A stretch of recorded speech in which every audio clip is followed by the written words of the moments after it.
તો વડાપ્રધાનના સહકારથી સમૃદ્ધિના મંત્ર હેઠળ ગુજરાતમાં ભારત ટેક્સીનો ભવ્ય પ્રારંભ થયો છે, જે અંતર્ગત કેન્દ્રીય ગૃહમંત્રી અને મુખ્યમંત્રીએ મહાત્મા મંદિરથી સર્કિટ હાઉસ સુધી ભારત ટેક્સીની સવારી કરી હતી। આ અંગે વિગતો આપતા પ્રવક્તા મંત્રી જીતુ વાઘાણીએ જણાવ્યું હતું કે દેશભરમાં શરૂ થયેલી આ સેવામાં 1 લાખ ગુજરાતમાંથી જ 1 લાખ સારથીઓ જોડાયા છે અને 7 લાખ જેટલા ગ્રાહકો નોંધાયા છે। તેમણે ઉમેર્યું કે ખાનગી કંપનીઓ ભારત ટેક્સીની ચેઇનને તોડવાનો પ્રયાસ કરી રહી છે, પરંતુ આ સહકાર મોડલ તેની સામે ક્યારેય તૂટશે નહીં અને આગામી દિવસોમાં વિશ્વ કક્ષાએ સ્વીકૃત બનશે। મંત્રીએ રાજ્યના તમામ નાગરિકોને ભારત ટેક્સીનો વધુમાં વધુ ઉપયોગ કરવા અપીલ કરી છે।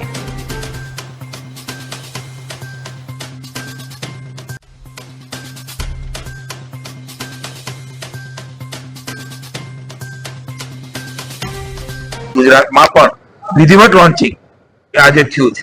લગભગ 7,000 થી પણ વધારે સારથીઓ આજે અહીંયા એકત્રિત થયા હતા।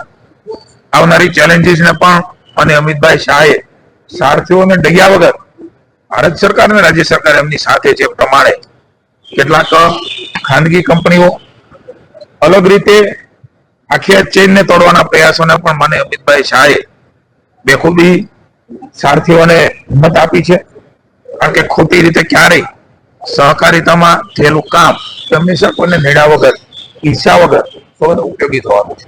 કસ્ટમરને ફાયદો, સારથી ટેક્સી ધારકને ફાયદો અને સમગ્ર શોષણમાંથી મુક્ત થાય એ પ્રકારની આખી ચેઇન ગોઠવણી તરફ નાને છે કે ભારત ટેક્સી આજે ગુજરાતમાં લોન્ચ થઈ છે। કેટલાક MOU પણ અલગ અલગ વિભાગોના, એ ચાહે રેલવે હોય, એરપોર્ટ હોય, પોલીસ હોય, સ્ટેટ કોઓપરેટિવ બેંક હોય, એમના પણ થયા છે। આ એક મોડલ એ વિશ્વનું એવું મોડલ બનવાનું છે કે સૌએ એ પોતાનું સહકારિતાનું એટલે પોતાનું આ ભાવથી આખું આ મોડલને આજે ગુજરાતમાં લોન્ચ કર્યું છે।